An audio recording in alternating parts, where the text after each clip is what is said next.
Analyses of sorts. Dumelang baheso. Le kae kajeno?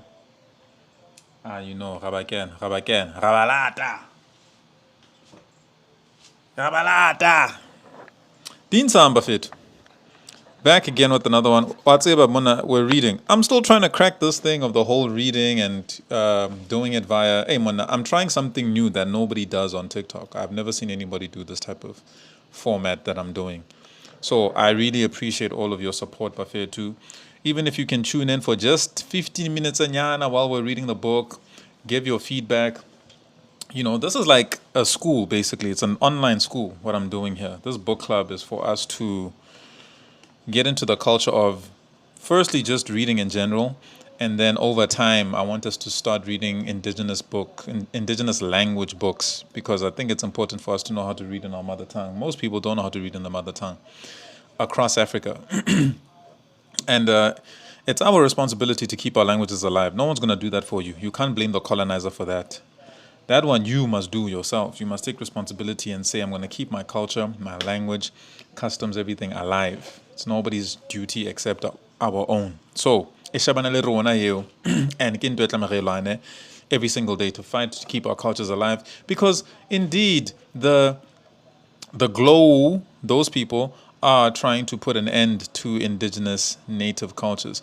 That's why Ke Lwanang so hard about the whole natophobia. We must assert ourselves as the natives in our homeland. We cannot be bullied and tossed to and fro by outsiders telling us how we should do things. We must be very careful with what's happening. It's very overt now. It's very clear that there is an ethno-genocide taking place in South Africa where they're trying to marginalize the natives. So we must fight back. But South Africa is a company. We will not accept that.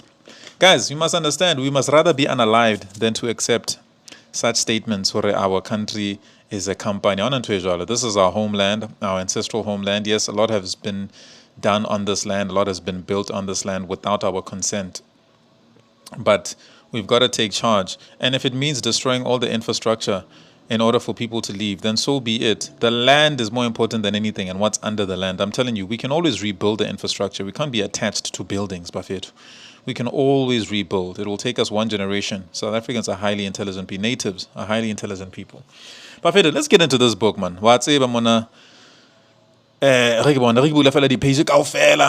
appreciate everybody coming through, giving their 2 cents on this analysis of the book. It's a kind of a foreign thing.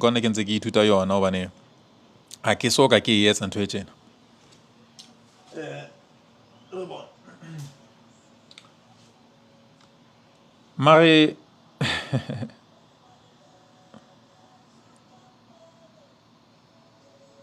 ba fit ke metse fela batho ba nne ba kena hanyane ha le ntse le kena jwale he re tla tswela pele ka buka re bola buka ena e bitswang Economic Hitman by John Perkins. We expose taba tse baya ka hore na batho bana ha ba fitla into different countries, how do they destabilize the countries to make it so that they can become outposts for the big elites, big business, big corporations. They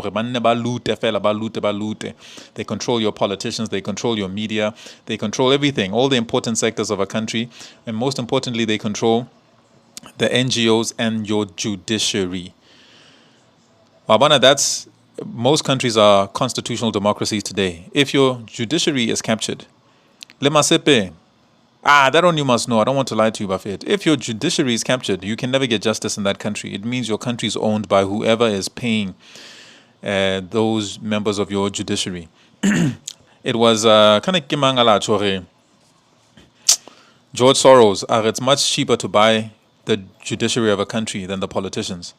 Now I feel like our politicians is 200 members in parliament. Rather just buy the 9 members of the judiciary, and you're running that country.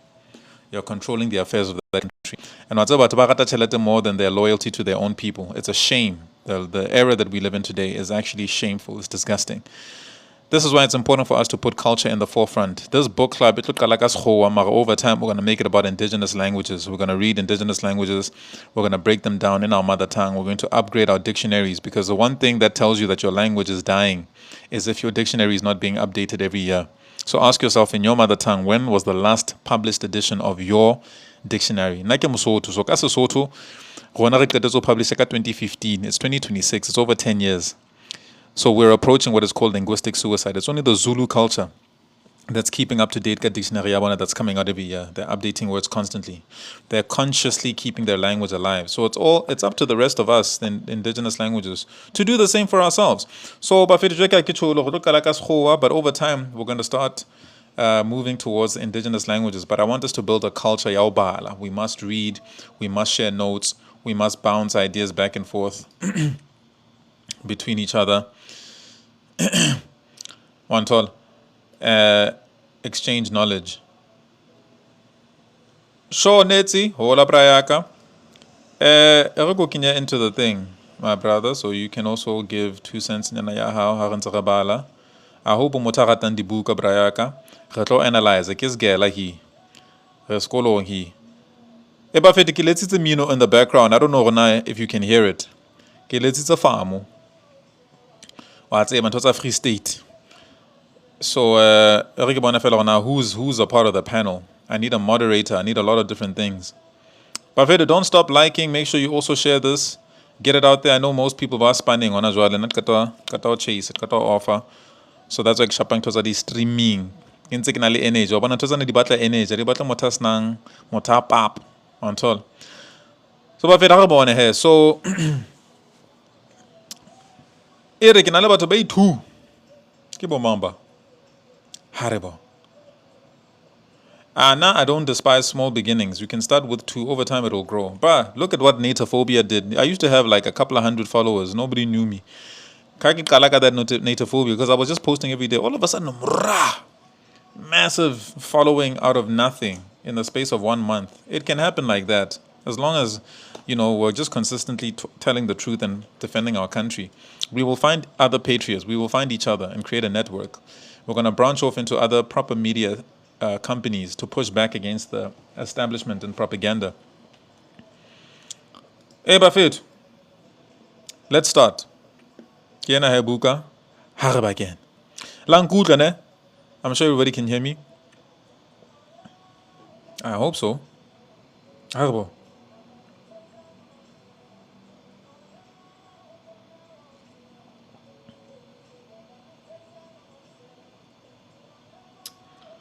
Tapito. Kiana the new Bafana coach, Buffett. Hey, finally we have a local coach.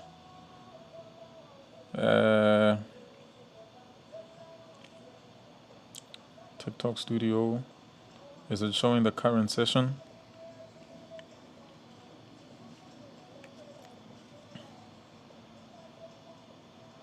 Last stream was... Hey man, why is it saying go live? Is it not showing what this thing is live? Show Buffett 2. I can see it thing. A computer na yaka slow. Slow. Very slow. Buffett, kitlo kala buka yana fatshe ne. Kwatlo kala fatshe. Ke etse bocha, re etse sharp, re etse hantle, proper analysis, all that good stuff. Ontol. Haraba ke yana he.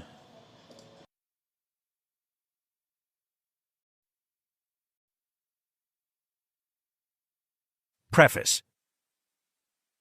Economic hitmen, EHMs, are highly paid professionals who cheat countries around the globe out of trillions of dollars. They funnel money from the World Bank, the U.S. Agency for International Development, USAID, and other foreign aid organizations into the coffers of huge corporations and the pockets of a few wealthy families who control the planet's natural resources. Their tools include fraudulent financial reports, rigged elections, payoffs, extortion, sex, and murder.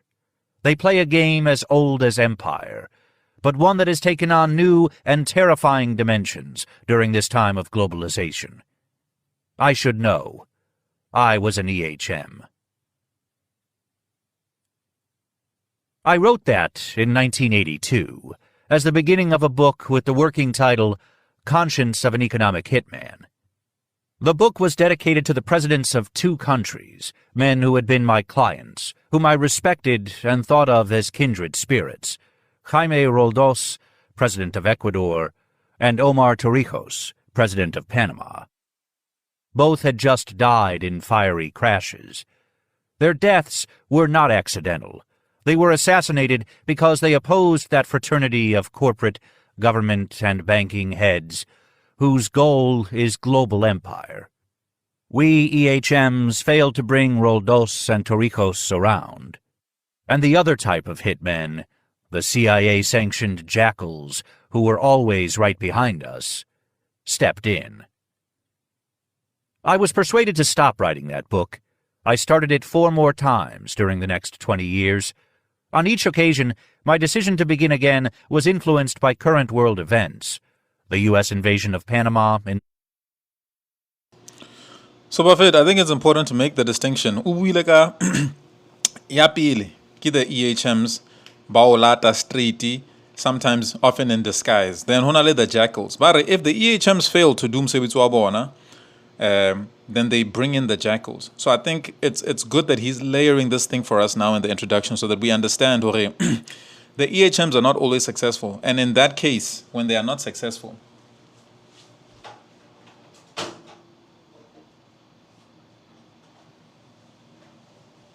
the jackals. So the jackals are the people belong hore babohale. Wabona bets and twefelang. And it sounds like those are the people that are responsible for the assassinations. And there's a few elites that control the Earth's natural resources. And Barre, they also siphon money from the International World Bank, or IMF, into the coffers of major corporations, which tells us that big corporation is what's running countries today. And this thing, yaungadi loan, and putting your country in debt, a debt that you cannot service, a debt you cannot actually pay back, means that they have to use something else as collateral. That's how countries are being sold out. That's why every time you hear the media celebrating, or the ANC just signed a deal where they took a loan. They took a loan. Why are we celebrating? How can you celebrate taking a loan? We're celebrating as if this is an accomplishment. Just now, this new deal in China. Where ANC was saying, ANC just secured a loan for an energy project. And they're not talking about nuclear, guys. Nuclear is the way, it's the future. They're not talking nuclear, but work green energy, solar, like things that are not sustainable, that cannot run a country. Europe learned that the hard way. Are trying to do the same things that have failed in Europe. So we're in trouble. This thing of taking out loans and celebrating it is not a good thing. So he sets a nice foundation. So we know that the jackals get last number. When all else fails. Nedzia, any thoughts on just the introduction so far? If you want to share anything, any of your views. Oh no, but Mamela fell. On stress. Welcome. Nkabantle, welcome to the panel. Let me know if you guys want to be a part of the panel. So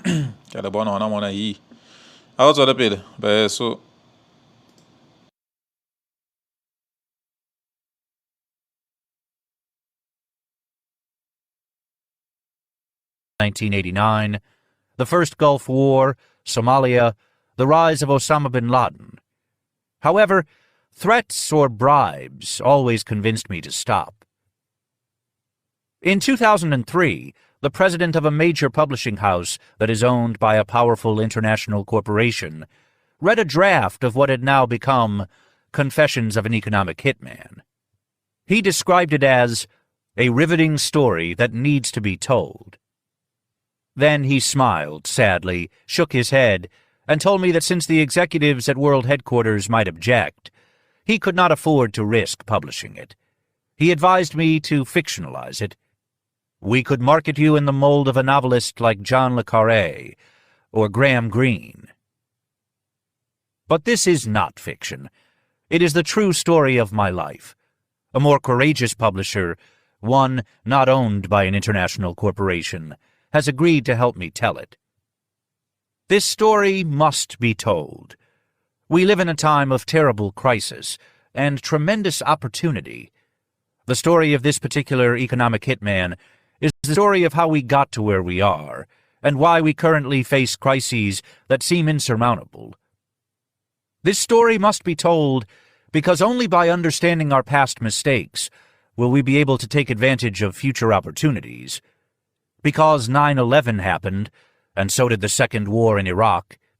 Because, in addition to the 3,000 people who died on September 11, 2001 at the hands of terrorists, another 24,000 died from hunger and related causes. In fact, 24,000 people die every single day because they are unable to obtain life-sustaining food. Most importantly, this story... Am I the only one who finds it strange, or he references 9/11, September 11, even though we know that that was an inside job? So look, there are 3 editions of this book. I'm keen to explore further, Horana. What are John Perkins's actual views and how they've progressed over the years? Because the 3rd edition of the same book deals more in depth with China, right? And how China's been slowly taking over the world economically. So now I find it interesting, Hona Jalo, he's referencing, citing 9/11, which we know was an inside job. That was a demolition, a controlled demolition. There was no such thing as planes crashing into those 2 buildings. So he would know, he should know this as an economic hitman. He would know this.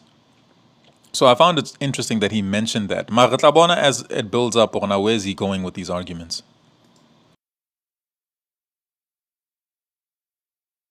Must be told because today, for the first time in history, one nation has the ability, the money, and the power to change all this. It is the nation where I was born, and the one I served as an EHM, the United States of America. What finally convinced me to ignore the threats and bribes?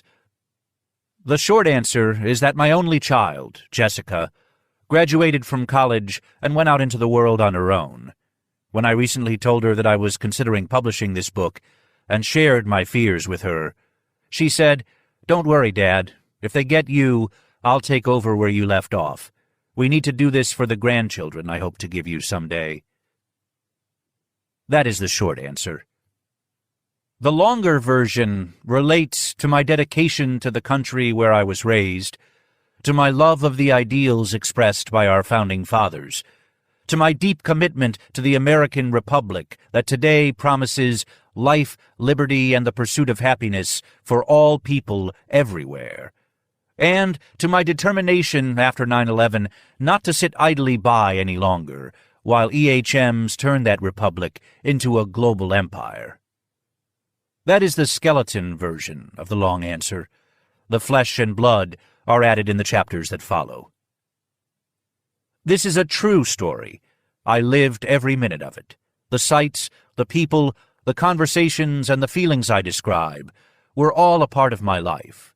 It is my personal story, and yet it happened within the larger context of world events that have shaped our history, have brought us to where we are today, and form the foundation of our children's futures.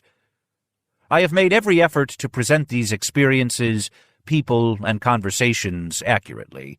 Whenever I discuss historical events or recreate conversations with other people, I do so with the help of several tools: published documents, personal records and notes, recollections, my own and those of others who participated, the 5 manuscripts I began previously, and historical accounts by other authors, most notably recently published ones that disclose information that formerly was classified or otherwise unavailable.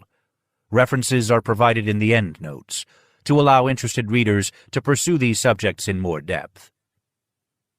My publisher asked whether we actually referred to ourselves as economic hitmen.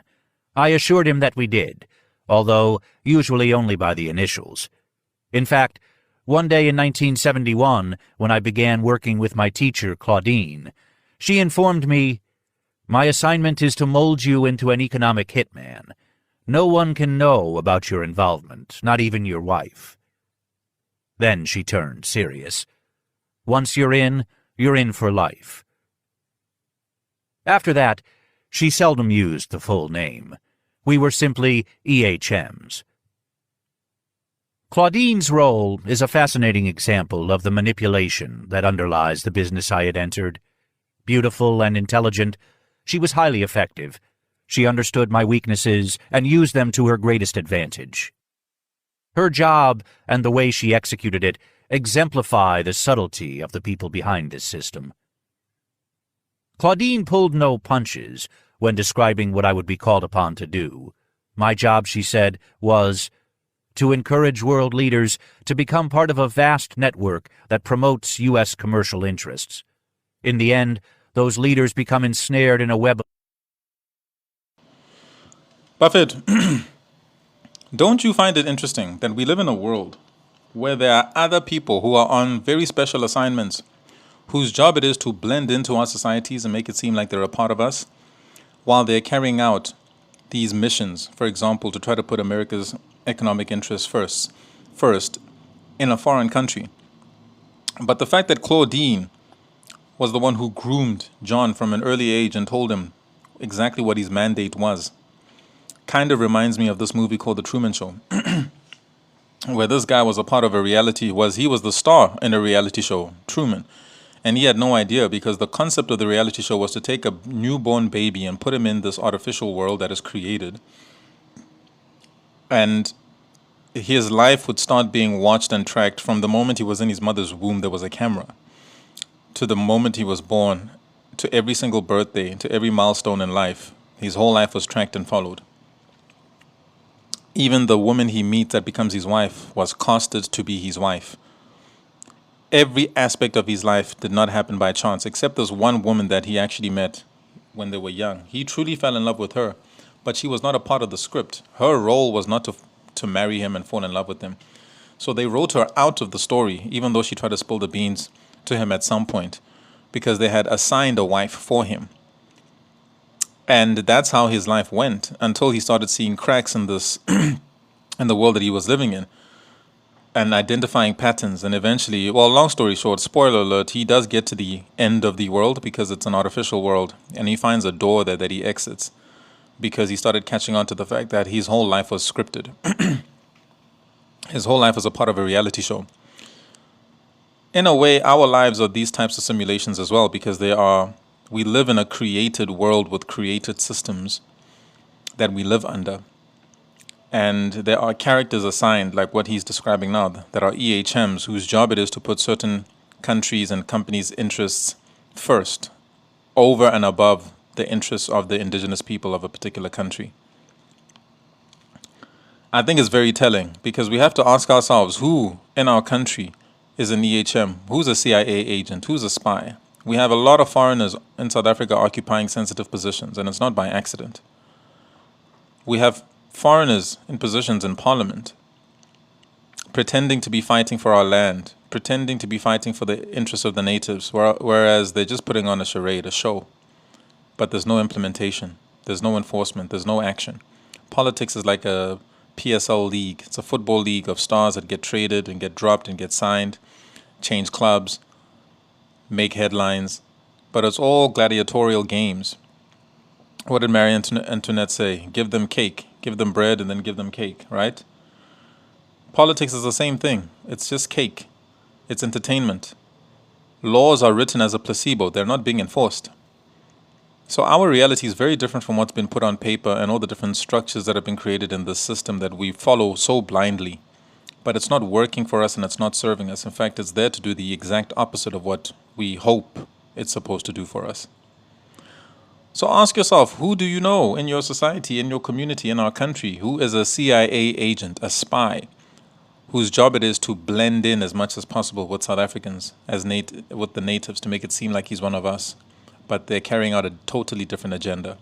These are the questions we really have to ask ourselves, because we're hearing it from the horse's mouth that this is a reality. There are people like this who are assigned, who are trained for a particular purpose from an early age. So we are the fools for not knowing and not being aware that we live amongst traitors. And I'm not just talking a guy that gets groomed from a later on age. Somebody like Cyril Ramaphosa was groomed from an early age by Harry Oppenheimer. Early age. He was always going to be one of the presidents of South Africa. Initially, he was supposed to come right after Mandela, but they delayed it. And I believe they did so because of Agenda 2030, which is a crucial moment in the globalist timeline, where digital ID and all these things have to be implemented already by then. And he's president of the country. Hey, Buffett.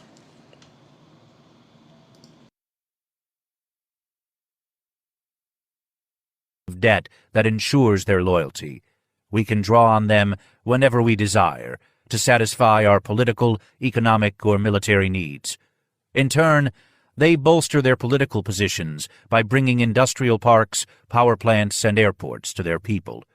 The owners of U.S. engineering, construction companies become fabulously wealthy. Today, we see the results of this system run amok. Executives at our most respected companies hire people at near-slave wages to toil under inhuman conditions in Asian sweatshops. Oil companies wantonly pump toxins into rainforest rivers, consciously killing people, animals, and plants, and committing genocide among ancient cultures. The pharmaceutical industry denies life-saving medicines to millions of HIV-infected Africans. 12 million families in our own United States worry about their next meal. The energy industry creates an Enron. The accounting industry creates an Anderson.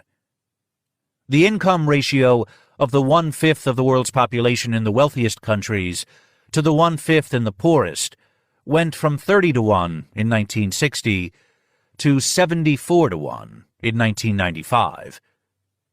The United States spends over $87 billion conducting a war in Iraq, while the United Nations estimates that for less than half that amount, we could provide clean water, adequate diets, sanitation services, and basic education to every person on the planet. And we wonder why terrorists attack us? Some would blame our current problems on an organized conspiracy. I wish it were so simple.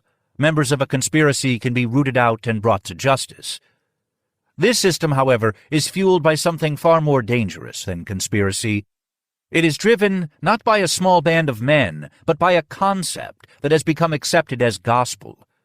The idea that all economic growth benefits humankind, and that the greater the growth, the more widespread the benefits. This belief also has a corollary, that those people who excel at stoking the fires of economic growth should be exalted and rewarded, while those born at the fringes are available for exploitation. The concept is, of course, erroneous. We know that in many countries, economic growth benefits only a small portion of the population, and may in fact result in increasingly desperate circumstances for the majority. This effect is reinforced by the corollary belief that the captains of industry who drive this system. I just want to touch on what he's talking about here. You often hear political parties like the DA saying, oh, the economy doesn't need to be restructured, we just need to make the cake bigger. The problem with that is South Africa's economy was built on the back of the exploitation of native labor. Part of ending apartheid means ending colonial systems as well. It's not just to say, oh, you guys now have the freedom to vote, whilst keeping the same systems that were making us oppressed in place. And then even worse, moving them to the private sector so that they never actually go away from South Africa. They're just functioning in a private. So it's like we're basically running parallel governments in South Africa. Apartheid never left, it just privatized. Colonialism never left, it just privatized. So when we talk about South Africa's economy, it's important for us to state exactly whose economy we're referring to. Are we talking about the 1%ers who sit at the top, who control the means of production? Or are we talking about the economy that benefits the common man, which we're even being shut out from the township economy because the ANC is bringing in and the DA is bringing in hordes upon hordes of military-aged men to replace the natives. And when you try to open a spaza shop, what do? They unalive you. So I think what he's saying right now is very important. Should enjoy a special status, a belief that is the root of many of our current problems, and is perhaps also the reason why conspiracy theories abound. When men and women are rewarded for greed, greed becomes a corrupting motivator. When we equate the gluttonous consumption of the earth's resources with a status approaching sainthood, when we teach our children to emulate people who live unbalanced lives, and when we define huge sections of the population as subservient to an elite minority, we ask for trouble. And we get it. In their drive to advance the global empire, corporations, banks, and governments, collectively the corporatocracy, use their financial and political muscle to ensure that our schools, businesses, and media support both the fallacious concept and its corollary. They have brought us to a point where our global culture is a monstrous machine that requires exponentially increasing amounts of fuel and maintenance, so much so that in the end, it will have consumed everything in sight and will be left with no choice but to devour itself. The corporatocracy is not a conspiracy, but its members do endorse common values and goals. One of corporatocracy's most important functions is to perpetuate and continually expand and strengthen the system. The lives of those who make it and their accoutrements, their mansions, yachts, and private jets, are presented as models to inspire us all to consume, consume, consume. Every opportunity is taken to convince us that purchasing things is our civic duty, that pillaging the earth is good for the economy, and therefore serves our higher interests. People like me are paid outrageously high salaries to do the system's bidding. If we falter, a more malicious form of hitman, the jackal, steps to the plate. And if the jackal fails, then the job falls to the military. This book is the confession of a man who, back when I was an EHM, was part of a relatively small group. People who play similar roles are more abundant now. They have more euphemistic titles, and they walk the corridors of Monsanto, General Electric, Nike, General Motors, Walmart, and nearly every other major corporation in the world.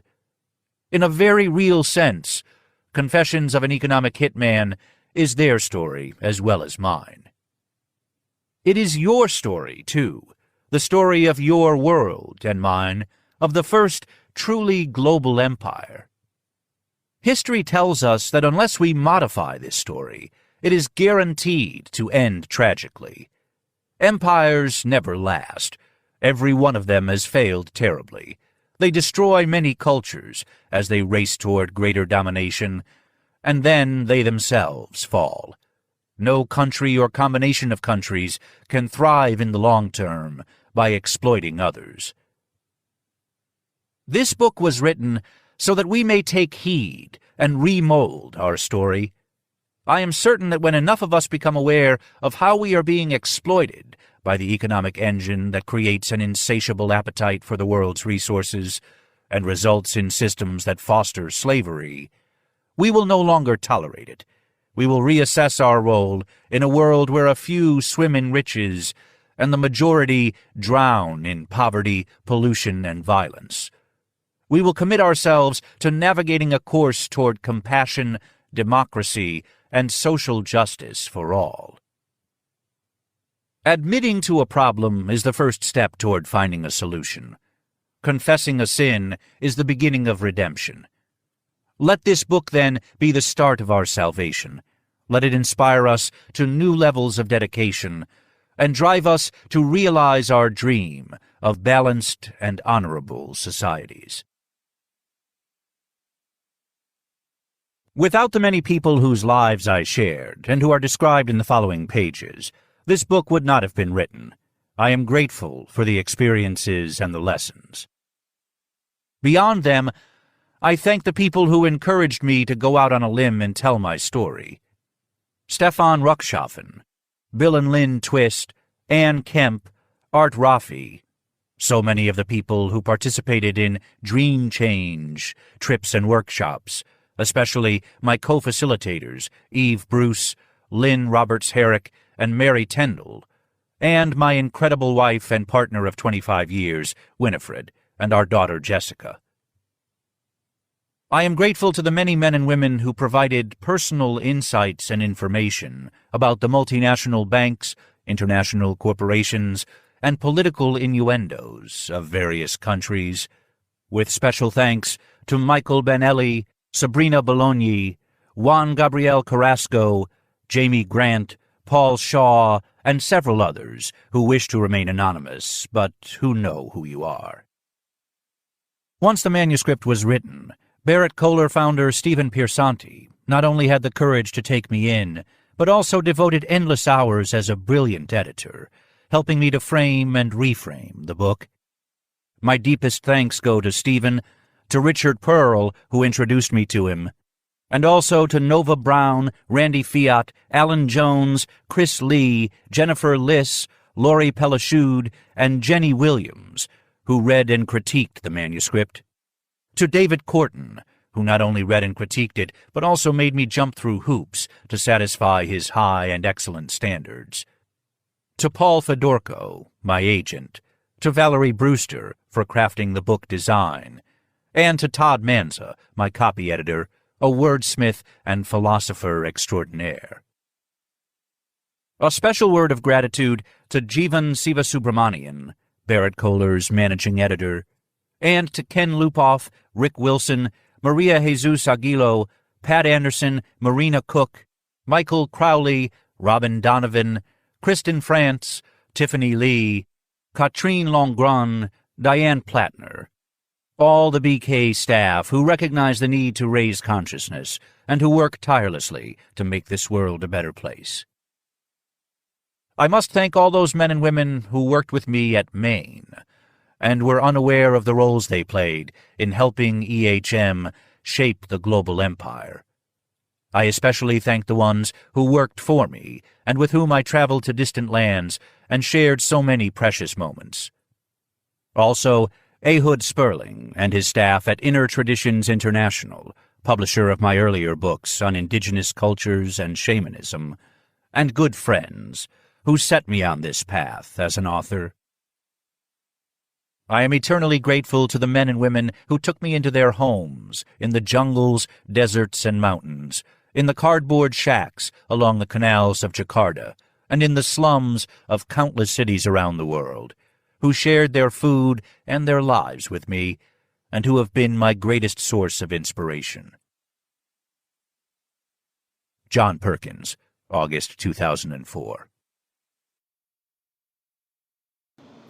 Shoba Fetu. All right, introductions are done. Rabake and Ajwal. Now we're getting into the actual chapters. Oh no, it's still the prologue. We're going to get into the chapters soon. So he has a lot of people obviously to thank, and it also shows you the wealth of sources that this man got in writing this book. Not only just from his personal experiences, but other people, like the people that he just mentioned now. So that should give us a lot of confidence in the credibility of what he has to say, right? Let's hear. Prologue.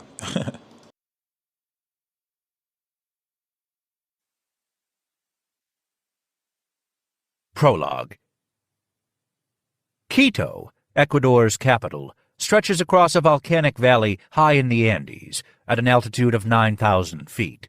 Residents of this city, which was founded long before Columbus arrived in the Americas, are accustomed to seeing snow on the surrounding peaks, despite the fact that they live just a few miles south of the equator.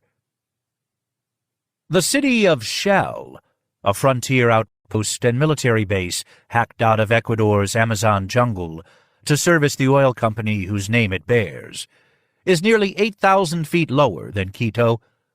A steaming city, it is inhabited mostly by soldiers, oil workers, and the indigenous people from the Shuar and Quechua tribes, who work for them as prostitutes and laborers. To journey from one city to the other, you must travel a road that is both tortuous and breathtaking. Local people will tell you that during the trip you experience all 4 seasons in a single day. Although I have driven this road many times, I never tire of the spectacular scenery. Sheer cliffs, punctuated by cascading waterfalls and brilliant bromeliads, rise up one side.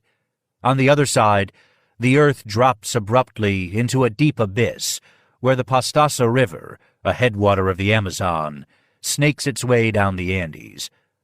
The Pastaza carries water from the glaciers of Cotopaxi, one of the world's highest active volcanoes, and a deity in the time of the Incas, to the Atlantic Ocean over 3,000 miles away. In 2003, I departed Quito in a Subaru Outback and headed for Shell, on a mission that was like no other I had ever accepted. I was hoping to end a war I had helped create. As is the case with so many things we EHMs must take responsibility for, it is a war that is virtually unknown anywhere outside the country where it is fought. I was on my way to meet with the Shuars, the Quichuas, and their neighbors, the Achuars, the Zaparos, and the Shuiars.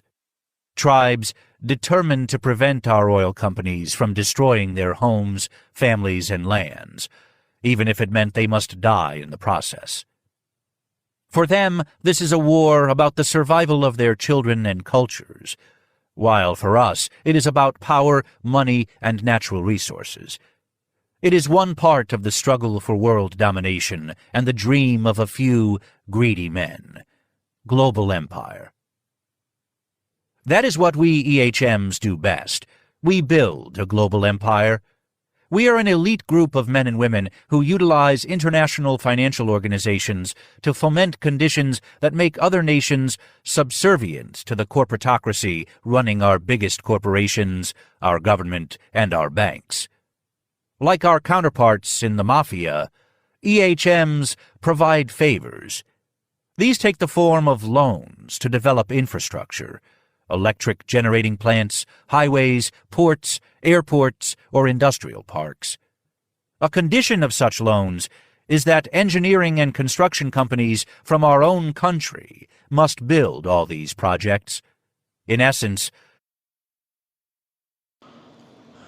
That is what China does around the world, particularly in Africa. Even this new energy project that the ANC just signed. I'm pretty sure the Chinese are going to say that they have to build, bring their own material, build everything for us because they have the level of expertise necessary to execute what is needed. So these are not going to create jobs for us. Right? And you hear what they're saying, that this is a form of taking control of a country through the help of politicians. Well, so, yeah.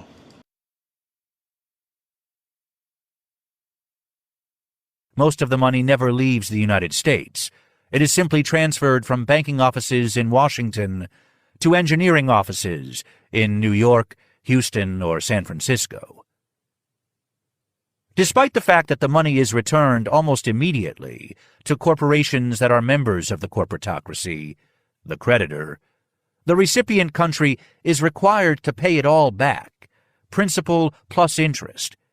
If an EHM is completely successful, the loans are so large that the debtor is forced to default on its payments after a few years. When this happens, then, like the mafia, we demand our pound of flesh. This often includes one or more of the following: control over United Nations votes, the installation of military bases, or access to precious resources, such. Did you hear that? He said one of the conditions is control over the UN votes. Guys, it's not just your national politicians that are being bought. The votes in the UN are bought as well. Any democratic process in this world is bought and paid for. So democracy is not the reflection of the people's will. It's the reflection of the corporatocracy's, how far their money can go. Really, that's what it is. Your presidents are not your presidents. They're leaders that have been put in place by the corporatocracy to run things on their behalf. These are proxy governments. Ebafetu, we need to wake up. We are the fools in this situation. We are the fools because we believe this system is working for us.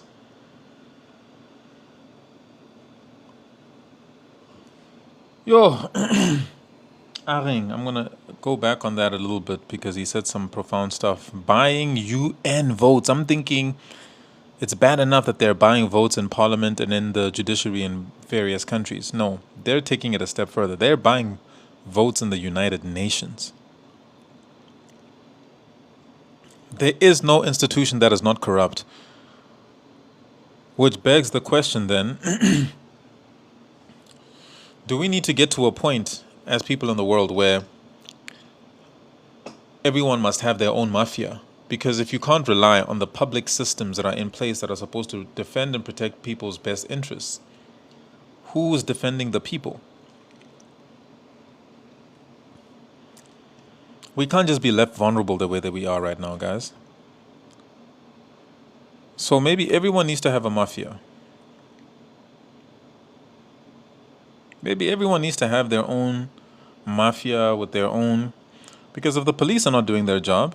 I mean, guys, think about what this man just said. He said that level 1 is the EHMs. Level 2 are the jackals. He said if the jackals fail, they call in the military.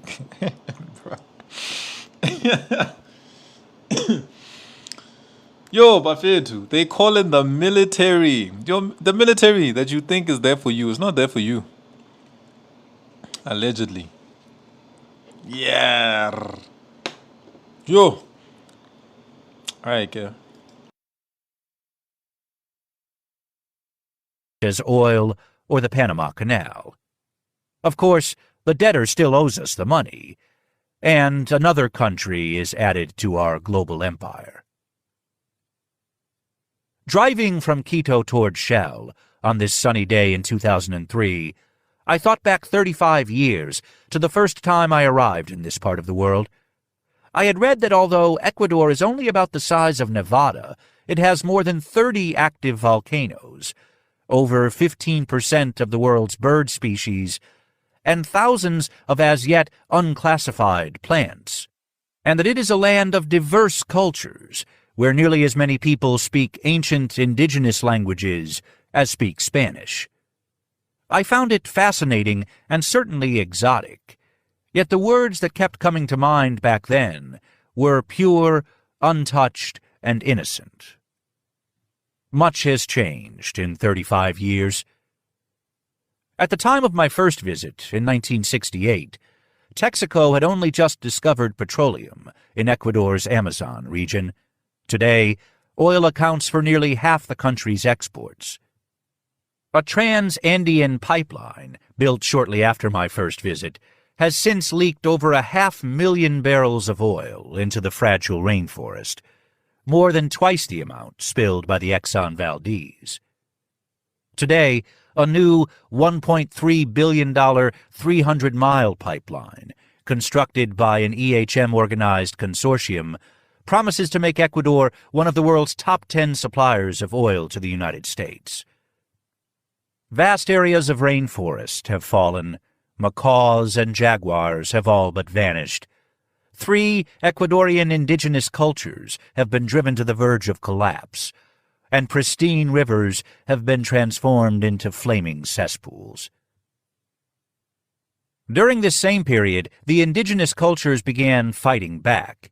For instance, on May 7, 2003, a group of American lawyers representing more than 30,000 indigenous Ecuadorian people filed a $1 billion lawsuit against Chevron Texaco Corporation. The suit asserts that between 1971 and 1992, the oil giant dumped into open holes and rivers over 4 million gallons per day of toxic wastewater, contaminated with oil, heavy metals, and carcinogens, and that the company left behind nearly 350 uncovered waste pits that continue to kill both people and animals.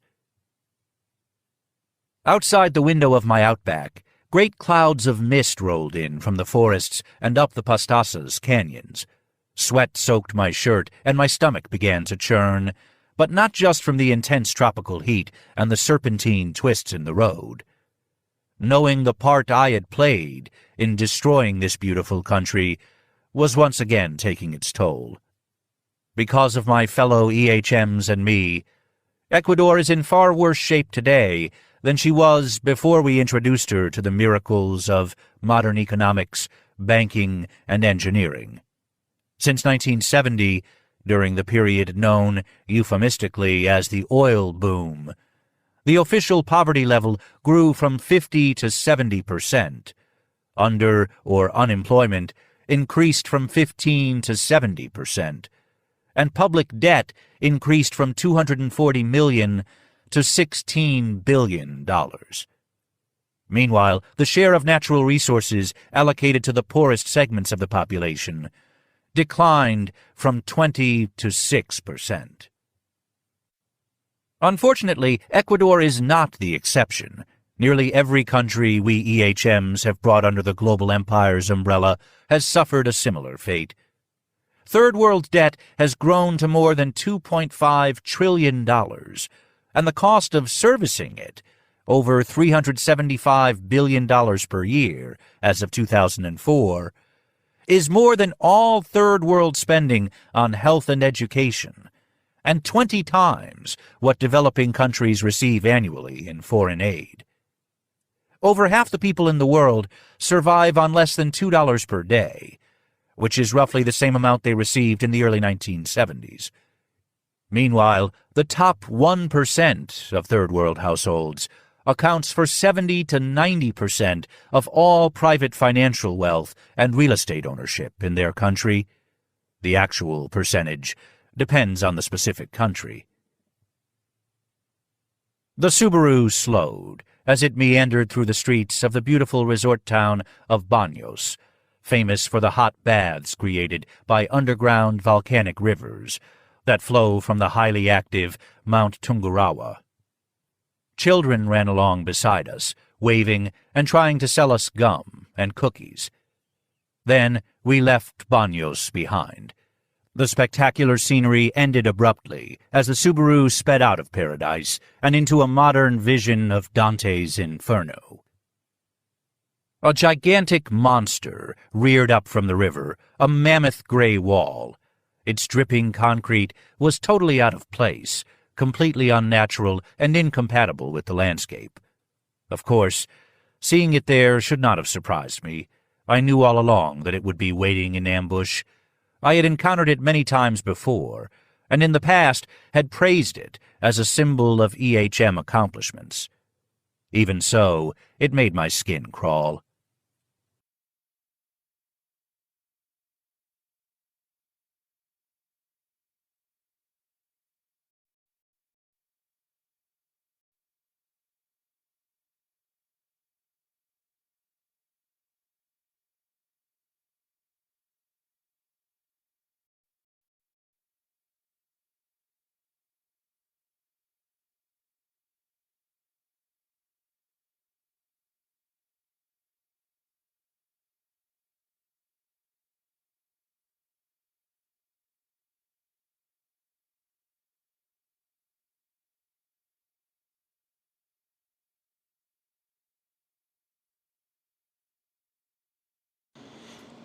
Buffetu, that's part one.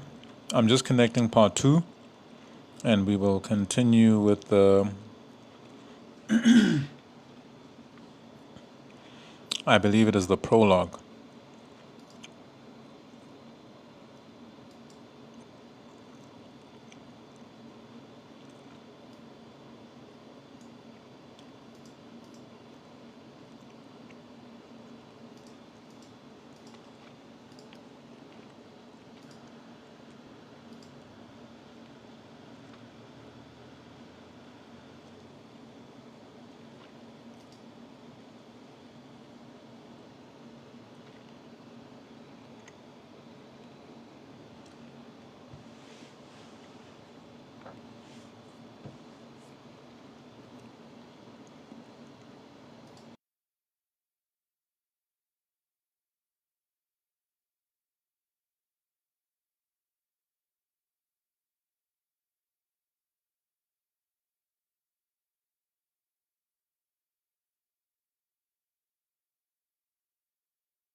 the industries that make a handful of Ecuadorian families wealthy. And it has been the source of untold suffering for the farmers and indigenous peoples who live along the river. This hydroelectric plant is just one of many projects developed through my efforts and those of other EHMs. Such projects are the reason Ecuador is now a member of the global empire, and the reason why the Shuars and Quichuas and their neighbors threaten war against our oil companies. Because of EHM projects, Ecuador is awash in foreign debt and must devote an inordinate share of its national budget to paying this off, instead of using its capital to help the millions of its citizens officially classified as dangerously impoverished. The only way Ecuador can buy down its foreign obligations is by selling its rainforests to the oil companies. Indeed, one of the reasons the EHMs set their sights on Ecuador in the first place was because the sea of oil beneath its Amazon region is believed to rival the oil fields of the Middle East. The global empire demands its pound of flesh in the form of oil concessions. These demands became especially urgent after September 11, 2001, when Washington feared that Middle Eastern supplies might cease. On top of that, Venezuela, our third largest oil supplier, had recently elected a populist president, Hugo Chavez, who took a strong stand against what he referred to as U.S. imperialism. He threatened to cut off oil sales to the United States. The EHMs had failed in Iraq and Venezuela, but we had succeeded in Ecuador. Now we would milk it for all it is worth. Ecuador is typical of countries around the world that EHMs have brought into the economic-political fold. For every $100 of crude taken out of the Ecuadorian rainforests, the oil companies receive $75. Of the remaining $25, three-quarters must go to paying off the foreign debt. Most of the remainder covers military and other government expenses, which leaves about $2.50 for health, education, and programs aimed at helping the poor. Thus, out of every $100 worth of oil torn from the Amazon, less than $3 goes to the people who need the money most, those whose lives have been so adversely impacted by the dams, the drilling, and the pipelines, and who are dying from lack of edible. Millions in Ecuador, billions around the planet, are potential terrorists, not because they believe in communism or anarchism or are intrinsically evil, but simply because they are desperate. Looking at this dam, I wondered, as I have so often in so many places around the world, when these people would take action, like the Americans against England in the 1770s, or Latin Americans against Spain in the early 1800s. The subtlety of this modern empire building puts the Roman centurions, the Spanish conquistadors, and the 18th and 19th century European colonial powers to shame. We EHMs are crafty. We learned from history. Today, we do not carry swords. We do not wear armor or clothes that set us apart. In countries like Ecuador, Nigeria, and Indonesia, we dress like local school teachers and shop owners. In Washington and Paris, we look like government bureaucrats and bankers. We appear humble, normal. We visit project sites and stroll through impoverished villages. Isn't it interesting how he's spilling the beans on even how they look, how much they blend into normal society? Because he says that they're bankers, they're local shop owners. Those are the people you need to be worried about. So I find it fascinating how he's blowing the lid off of this cover-up, this CIA cover-up, and explaining in detail how you can identify these people. They're everyday people that are integrated into our society, but they're there to carry out specific purposes that are hurting the nation.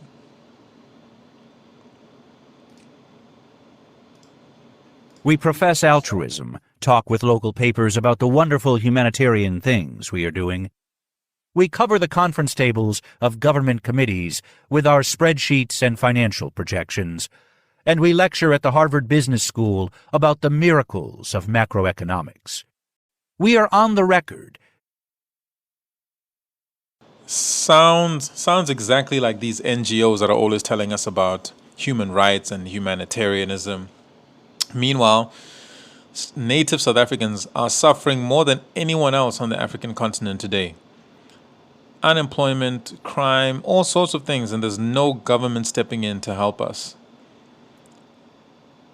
Government only steps in to help foreigners. NGOs only step in to help foreigners. But when the natives are suffering and have been suffering since apartheid, since the colonial era, nobody cares about us.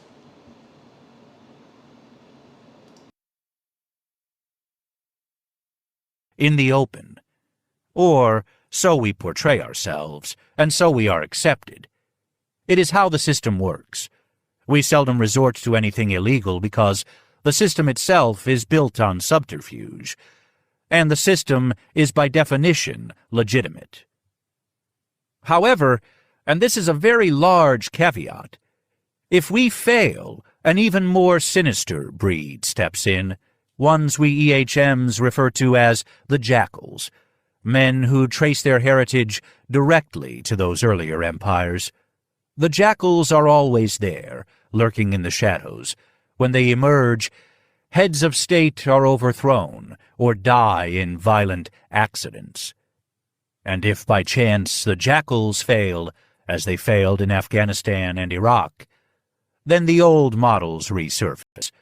When the jackals fail, young Americans are sent in to kill and to die.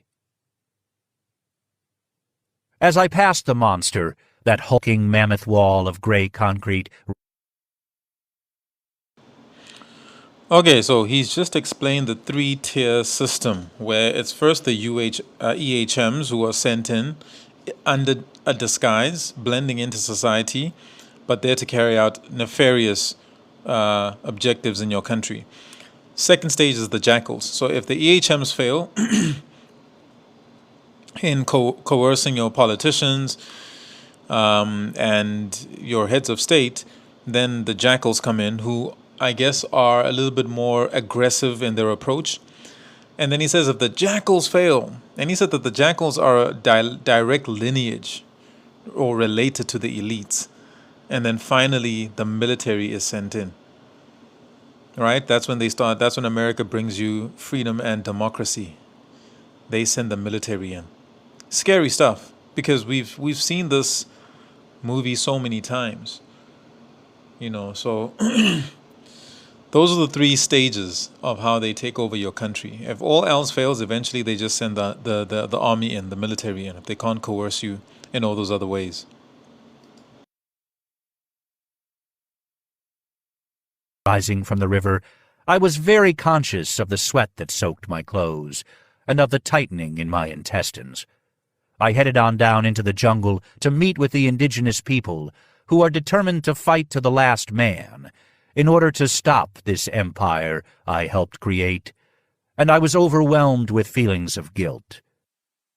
How, I asked myself, did a nice kid from rural New Hampshire ever get into such a dirty business? Part 1, 1963 to 1971. Chapter 1. An Economic Hitman is Born. It began innocently enough. I was an only child, born into the middle class in 1945. Both my parents came from 3 centuries of New England Yankee stock. Their strict, moralistic, staunchly Republican attitudes reflected generations of puritanical ancestors. They were the first in their families to attend college, on scholarships. My mother became a high school Latin teacher. My father joined World War II as a Navy lieutenant and was in charge of the armed guard gun crew on a highly flammable merchant marine tanker in the Atlantic. When I was born in Hanover, New Hampshire, he was recuperating from a broken hip in a Texas hospital. I did not see him until I was a year old. He took a job teaching languages at Tilton School, a boys' boarding school in rural New Hampshire. The campus stood high on a hill, proudly, some would say arrogantly, towering over the town of the same name. This exclusive institution limited its enrollment to about 50 students in each grade level, 9 through 12. The students were mostly the scions of wealthy families from Buenos Aires, Caracas, Boston, and New York. My family was cash-starved. However, we most certainly did not see ourselves as poor. Although the school's teachers received very little salary, all our needs were provided free: food, housing, heat, water, and the workers who mowed our lawn and shoveled our snow. Beginning on my 4th birthday, I ate in the prep school dining room, shagged balls for the soccer teams my dad coached, and handed out towels in the locker room. It is an understatement to say that the teachers and their wives felt superior to the locals. I used to hear my parents joking about being the lords of the manor, ruling over the lowly peasants, the townies. I knew it was more than a joke. My elementary and middle school friends belonged to that peasant class. They were very poor. Their parents were dirt farmers, lumberjacks, and mill workers. They resented the preppies on the hill, and in turn, my father and mother discouraged me from socializing with the towny girls, who they called tarts and sluts. I had shared school books and crayons with these girls since 1st grade, and over the years I fell in love with 3 of them: Anne, Priscilla, and Judy. I had a hard time understanding my parents' perspective. However, I deferred to their wishes. Every year we spent the 3 months of my dad's summer vacation at a lake cottage built by my grandfather in 1921. It was surrounded by forests, and at night we could hear owls and mountain lions. We had no neighbors. I was the only child within walking distance. In the early years, I passed the days by pretending that the trees were knights of the Round Table, and damsels in distress, named Anne, Priscilla, or Judy, depending on the year. My passion was, I had no doubt, as strong as that of Lancelot for Guinevere, and even more secretive. At 14, I received free tuition to Tilton School. With my parents' prodding, I rejected everything to do with the town, and never saw my old friends again. When my new classmates went home to their mansions and penthouses for vacation, I remained alone on the hill. Their girlfriends were debutantes. I had no girlfriends. All the girls I knew were sluts. I had cast them off, and they had forgotten me. I was alone, and terribly frustrated. My parents were masters at manipulation. They assured me that I was privileged to have such an opportunity, and that someday I would be grateful. I would find the perfect wife, one suited to our high moral standards. Inside, though, I seethed. I craved female companionship. Sex. The idea of a slut was most alluring. However, rather than rebelling, I repressed my rage and expressed. Basically, what I'm getting from how he's building up in this story is that these EHMs get recruited based on their desires, based on just the framework of their mentality and their personalities, and those are the buttons that are pushed. Those are the aspects of who they are that get exploited by people like, what's her name, Claudine, whose job it is to train them into becoming these EHMs. So ultimately, whatever vice you have is a weakness that they seek to exploit, to coerce you into agreeing to do this line of work. So I think that's what he's building up towards as he gives us a bit of a backstory of how he became an EHM. That basically this is from a very early age. It's not just when you become an adult. It's like these people are keeping track or keeping tabs on us. They understand our psychology better than we do. They understand our habits, our tendencies, our patterns. And those are the things that are exploited in order for them to make us or people from society turn into AHMs? My frustration by excelling. I was an honor student, captain of 2 varsity teams, editor of the school newspaper. I was determined to show up my rich classmates and to leave Tilton behind forever. During my senior year, I was awarded a full athletic scholarship to Brown and an academic scholarship to... So basically, he had a chip on his shoulder, and that is exactly what was used to get him into this line of work. Middlebury. I chose Brown mainly because I preferred being an athlete, and because it was located in a city. My mother had graduated from Middlebury, and my father had received his master's degree there, so even though Brown was in the Ivy League, they preferred Middlebury. "What if you break your leg?" my father asked. "Better to take the academic scholarship." I buckled. Middlebury was, in my perception, merely an inflated version of Tilton, albeit in rural Vermont instead of rural New Hampshire. True, it was co-ed, but I was poor, and most everyone else was wealthy, and I had not attended school with a female in 4 years. I lacked confidence, felt outclassed, was miserable. I pleaded with my dad to let me drop out or take a year off. I wanted to move to Boston and learn about life and women. He would not hear of it. How can I pretend to prepare other parents' kids for college if my own won't stay in one? He asked. I have come to understand that life is composed of a series of coincidences. How we react to these, how we exercise what some refer to as free will, is everything. The choices we make within the boundaries of the twists of fate determine who we are. 2 major coincidences that shaped my life occurred at Middlebury.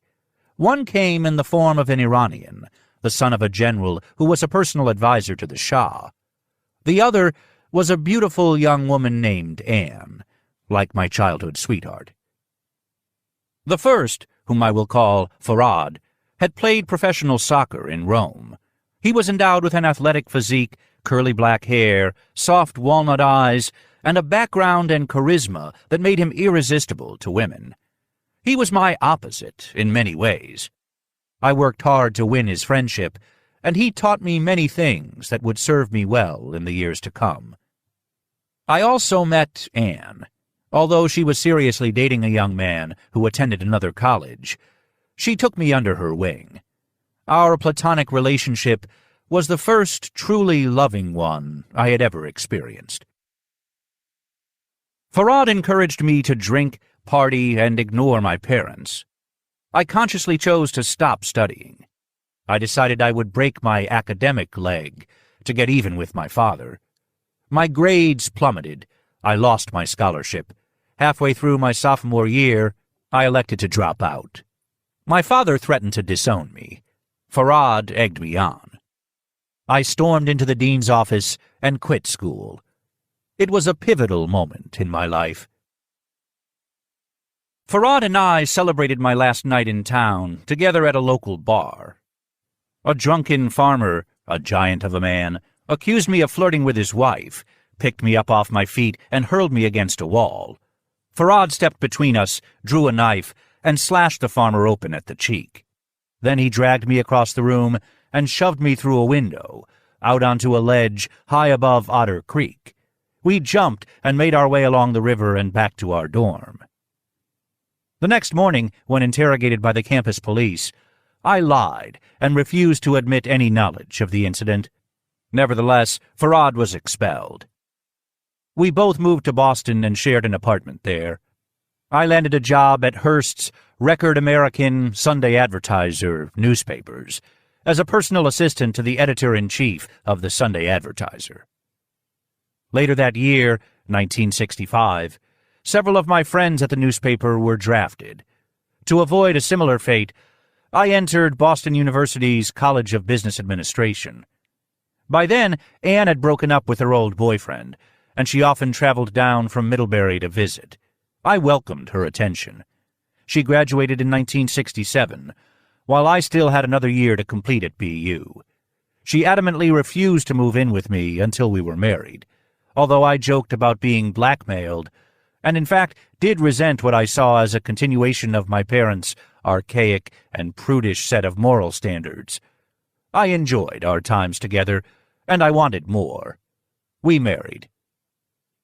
Anne's father, a brilliant engineer, had masterminded a navigational system for an important class of missile, and was rewarded with a high-level position in the Department of the Navy.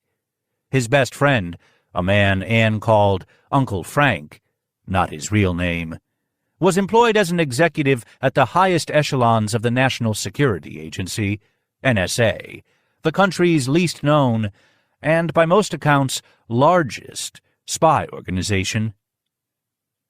Shortly after our marriage, the military summoned me for my physical. I passed, and therefore faced the prospect of Vietnam upon graduation. The idea of fighting in Southeast Asia tore me apart emotionally, though war has always fascinated me.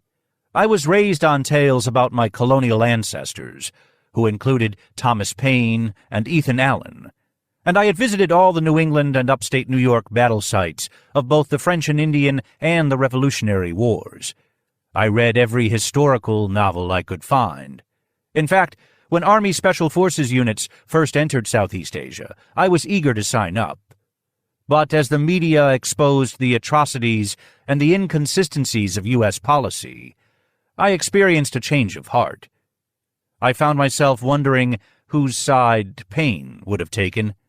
I was sure he would have joined our Viet Cong enemies. Uncle Frank came to my rescue. He informed me that an NSA job made one eligible for draft deferment, and he arranged for a series of meetings at his agency, including a day of grueling, polygraph-monitored interviews. I was told that these tests would determine whether I was suitable material for NSA recruitment and training, and if I was, would provide a profile of my strengths and weaknesses, which would be used to map out my career. Given my attitude toward the Vietnam War, I was convinced I would fail the tests. Under examination, I admitted that as a loyal American, I opposed the war, and I was surprised when the interviewers did not pursue this subject. Instead, they focused on my upbringing, my attitudes toward my parents, the emotions generated by the fact I grew up as a poor Puritan among so many wealthy, hedonistic preppies. They also explored my frustration about the lack of women, sex, and money in my life, and the fantasy world that had evolved as a result. I was amazed by the attention they gave to my relationship with Farad, and by their interest in my willingness to lie to the campus police to protect him. At first I assumed all these things that seemed so negative to me marked me as an NSA reject, but the interviews continued, suggesting otherwise. It was not until several years later that I realized that from an NSA viewpoint, these negatives actually are positive. Their assessment had less to do with issues of loyalty to my country than with the frustrations of my life. Anger at my parents, an obsession with women, and my ambition to live the good life gave them a hook. I was seducible. My determination to excel in school and in sports, my ultimate rebellion against my father, my ability to get along with foreigners, and my willingness to lie to the police were exactly the types of attributes they sought. I also discovered later that Farad's father worked for the U.S. intelligence community in Iran. My friendship with Farad was therefore a definite plus. A few weeks after the NSA testing, I was offered a job to start training in the art of spying, to begin after I received my degree from BU several months later. However, before I had officially accepted this offer, I impulsively attended a seminar given at BU by a Peace Corps recruiter. A major selling point was that, like the NSA, Peace Corps jobs made one eligible for draft deferments. The decision to sit in on that seminar was one of those coincidences that seemed insignificant at the time, but turned out to have life-changing implications. The recruiter described several places in the world that especially needed volunteers. One of these was the Amazon rainforest, where, he pointed out, indigenous people lived very much as natives of North America had until the arrival of Europeans. I had always dreamed of living like the Abnakis, who inhabited New Hampshire when my ancestors first settled there. I knew I had Abnaki blood in my veins, and I wanted to learn the type of forest lore they understood so well. I approached the recruiter after his talk and asked about the possibility of being assigned to the Amazon. He assured me there was a great need for volunteers in that region and that my chances would be excellent. I called Uncle Frank. To my surprise, Uncle Frank encouraged me to consider the Peace Corps. He confided that after the fall of Hanoi, which in those days was deemed a certainty by men in his position, the Amazon would become a hotspot. Loaded with oil, he said, we'll need good agents there, people who understand the natives. He assured me that the Peace Corps would be an excellent training ground, and he urged me to become proficient in Spanish, as well as in local indigenous dialects. You might, he chuckled, end up working for a private company instead of the government. I did not understand what he meant by that at the time. I was being upgraded from spy to EHM, although I had never heard the term, and would not for a few more years. I had no idea that there were hundreds of men and women scattered around the world, working for consulting firms and other private companies, people who never received a penny of salary from any government agency, and yet were serving the interests of empire. Nor could I have guessed that a new type, with more euphemistic titles, would number in the thousands by the end of the millennium, and that I would play a significant role in shaping this growing army. Anne and I applied to the Peace Corps and requested an assignment in the Amazon. When our acceptance notification arrived, my first reaction was one of extreme disappointment. The letter stated that we would be sent to Ecuador. Oh no, I thought. I requested the Amazon, not Africa. I went to an atlas and looked up Ecuador. I was dismayed when I could not find it anywhere on the African continent. In the index, though, I discovered that it is indeed located in Latin America, and I saw on the map that the river systems flowing off its Andean glaciers form the headwaters to the mighty Amazon. Further reading assured me that Ecuador's jungles were some of the world's most diverse and formidable, and that the indigenous people still lived much as they had for millennia. We accepted. Anne and I completed Peace Corps training in Southern California and headed for Ecuador in September 1968. We lived in the Amazon with the Shuar, whose lifestyle did indeed resemble that of pre-colonial North American natives. We also worked in the Andes with descendants of the Incas. It was a side of the world I never dreamed still existed. Until then, the only Latin Americans I had met were the wealthy preppies at the school where my father taught. I found myself sympathizing with these indigenous people who subsisted on hunting and farming. I felt an odd sort of kinship with them. Somehow, they reminded me of the townies I had left behind. One day, a man in a business suit, Einar Grieve, landed at the airstrip in our community. He was a vice president at Charles T. Maine Incorporated, Maine, an international consulting firm that kept a very low profile, and that was in charge of studies to determine whether the World Bank should lend Ecuador and its neighboring countries billions of dollars to build hydroelectric dams and other infrastructure projects. Einar also was a colonel in the U.S. Army Reserve. He started talking with me about the benefits of working for a company like Maine. When I mentioned that I had been accepted by the NSA before joining the Peace Corps, and that I was considering going back to them, he informed me that he sometimes acted as an NSA liaison. He gave me a look that made me suspect that part of his assignment was to evaluate my capabilities. I now believe that he was updating my profile, and especially sizing up my abilities to survive in environments most North Americans would find hostile. We spent a couple of days together in Ecuador, and afterward communicated by mail. He asked me to send him reports assessing Ecuador's economic prospects. I had a small portable typewriter, loved to write, and was quite happy to comply with this request. Over a period of about a year, I sent Einar at least 15 long letters. In these letters, I speculated on Ecuador's economic and political future, and I appraised the growing frustration among the indigenous communities as they struggle to confront oil companies, international development agencies, and other attempts to draw them into the modern world. When my Peace Corps tour was over, Einar invited me to a job interview at Maine headquarters in Boston. During our private meeting, he emphasized that Maine's primary business was engineering, but that his biggest client, the World Bank, recently had begun insisting that he keep economists on staff to produce the critical economic forecasts used to determine the feasibility and magnitude of engineering projects. He confided that he had previously hired 3 highly qualified economists with impeccable credentials, 2 with master's degrees, and 1 with a Ph.D. They had failed miserably. None of them, Einar said, can handle the idea of producing economic forecasts in countries where reliable statistics aren't available.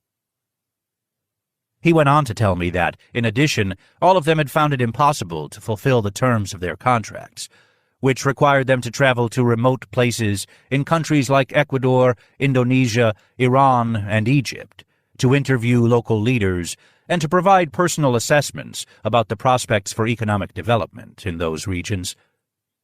One had suffered a nervous breakdown in an isolated Panamanian village. He was escorted by Panamanian police to the airport and put on a plane back to the United States. The letters you sent me indicate that you don't mind sticking your neck out, even when hard data isn't available, and given your living conditions in Ecuador, I'm confident you can survive almost anywhere. He told me that he already had fired one of those economists and was prepared to do the same with the other 2 if I accepted the job. So it was that in January 1971, I was offered a position as an economist with Maine. I had turned 26, the magical age when the draft board no longer wanted me. I consulted with Anne's family. They encouraged me to take the job, and I assumed this reflected Uncle Frank's attitude as well. I recalled him mentioning the possibility I would end up working for a private firm. Nothing was ever stated openly, but I had no doubt that my employment at Maine was a consequence of the arrangements Uncle Frank had made 3 years earlier, in addition to my experiences in Ecuador and my willingness to write about that country's economic and political situation. My head reeled for several weeks, and I had a very swollen ego. I had earned only a bachelor's degree from BU, which did not seem to warrant a position as an economist with such a lofty consulting company. I knew that many of my BU classmates, who had been rejected by the draft and had gone on to earn MBAs and other graduate degrees, would be overcome with jealousy. I visualized myself as a dashing secret agent, heading off to exotic lands, lounging beside hotel swimming pools, surrounded by gorgeous bikini-clad women, martini in hand. Although this was merely fantasy, I would discover that it held elements of truth.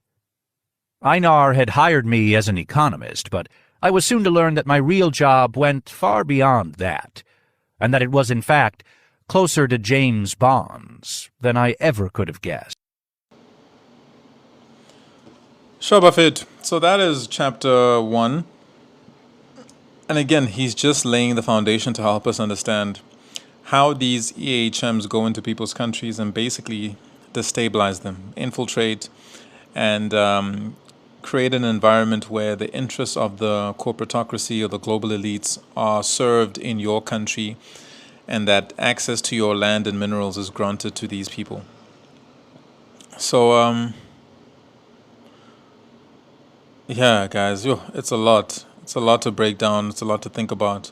But we're going to be on this journey together. This was 1 hour of just going through the first chapter and the prologue and introduction. So now we're going to start getting into more of the meat of these chapters, and we'll have a lot more to discuss as we get into it. I want to actually do all three books if possible. I'm going to try and read all three books so we can discuss and talk about it. I'd love to hear your views. I'm going to leave it here for today, guys. Thank you for joining me. We're going to continue with this book club every single day, like I've said, and with the intention of transitioning slowly from English books to indigenous language books and just literature in general, indigenous language and literature in general, because I think it's important for us to have, to keep our language and our cultures alive. Like this book is saying, the intention of the corporatocracy is to destroy native and indigenous cultures and languages. So our job is to push back and keep these things alive. So that responsibility sits squarely on our shoulders. But for today, guys, I'm going to leave it here. Thank you so much for joining the live. Till next time, salang hantle.